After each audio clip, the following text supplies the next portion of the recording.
With everything that has happened this year, many of us may have forgotten about an important piece of legislation that passed through Congress in December 2019. Remember the Secure Act? Seems like a long time ago, doesn't it? Well, this bill has substantially changed the game in terms of how retirement assets are inherited by beneficiaries. In this two-part episode of Planning Priorities, we're going to explore the impact of these changes and give you some strategies for minimizing the consequences of this act on your retirement savings.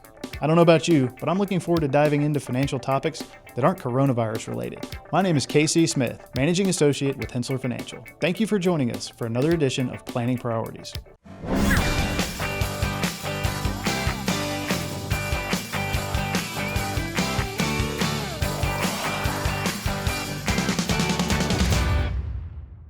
Let's get started with some options if you inherit a retirement account in 2020 or later. Many of you are familiar with Henssler Financial's 10-year rule investment philosophy. Well, today I'd like to address a different kind of 10-year rule that was put into effect by Congress at the end of 2019 with the passage of the Setting Every Community Up for Retirement Enhancement Act, or Secure Act. I wonder if there's a special committee in Congress to come up with these acronyms.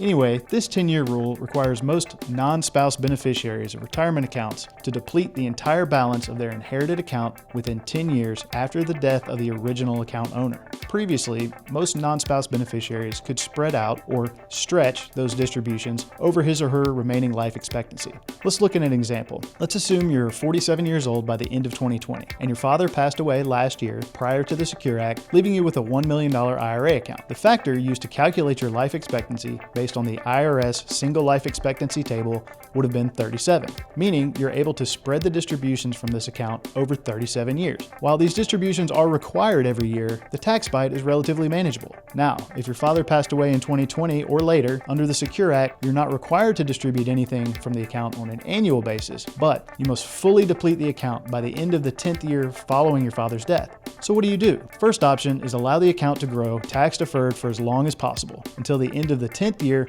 following the death of the account owner.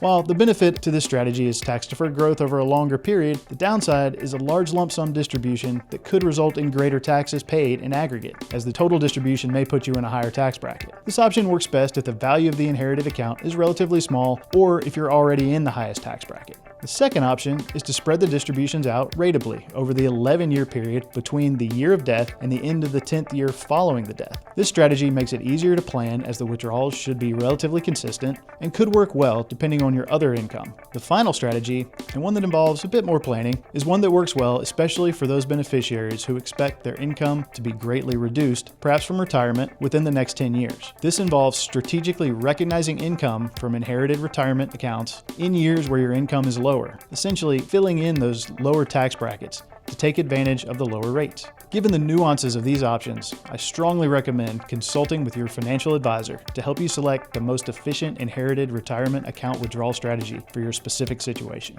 Now that I've reviewed the options for beneficiaries who inherit retirement accounts in 2020 and beyond, please join me for the next installment of Planning Priorities, where I'll discuss strategies for account owners to help preserve more of their retirement account wealth for their heirs. I'm Managing Associate Casey Smith with Henssler Financial. Thanks for watching.